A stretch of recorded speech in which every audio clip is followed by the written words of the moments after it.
I invite every person, I invite every woman here, every non-Muslim woman here, to stand to the side when we leave here and talk to a Muslim lady. I mean, now, let's not ask Barbara Walters about how Muslim women feel. You know, let's not ask Tom Brokaw how Muslim women feel.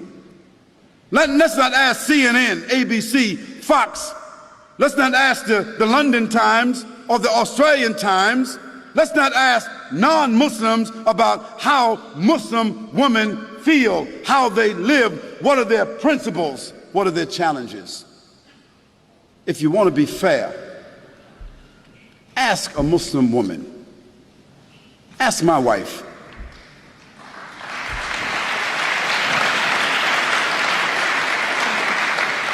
Ask my mother. You see? Ask a Muslim woman that knows her religion, who has a relationship with her Creator, who is stable in her society, understanding her responsibilities, her relationships. Ask her. And after that, I think you should be fair, that you don't need to ask someone else. But the problem is, no one really wants to ask Muslim women. We want to take pictures of women in Afghanistan, and pictures of women in Palestine, and pictures of women in Pakistan, and pictures of women over here, and we want to listen to what people say about female circumcision, as if Muslims got women, 1,000, 10, 30,000, 40,000 Muslim women all over the world is being circumcised. Some crazy Steven Spielberg stuff.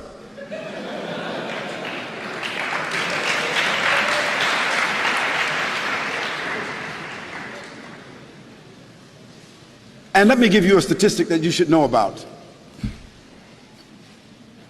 If you take a quota in this room right here, I'll tell you this. Most every Muslim woman in this room will be a college graduate, or is a college graduate, or is very intelligent and very much socially endowed. And within her family structure, we find that women control the wealth more so than men. Now, what does that say to you?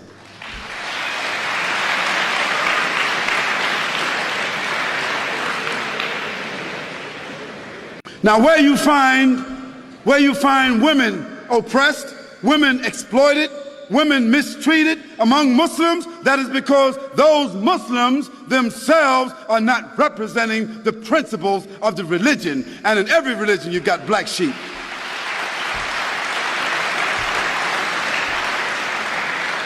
But then again, you can't tell me that the 148,000 prostitutes that walk the streets in the UK, or the 76,000 prostitutes that walk the streets of Holland that have licenses to do so, you can't tell me that all these little young naked little girls walking around Australia with no clothes on, you can't tell me that they represent liberation.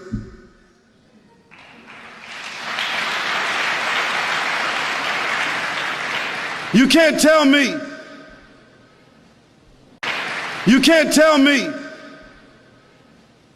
that the 2,350 abortions, murders that take place with these young women, you can't tell me that that represents sophistication.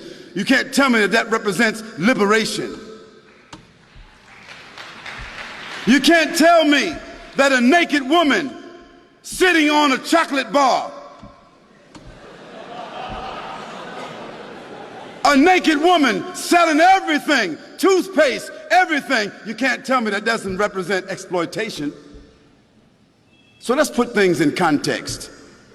Let's talk about things correctly, and let's be fair, and let's be objective.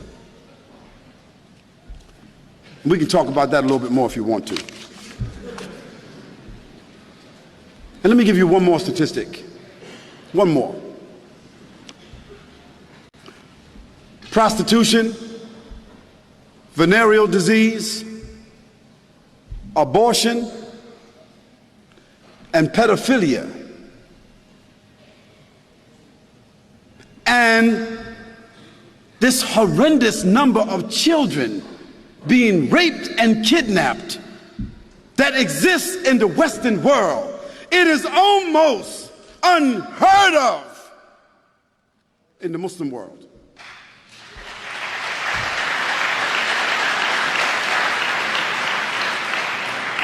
So I think that the statistics kind of like speak for themselves.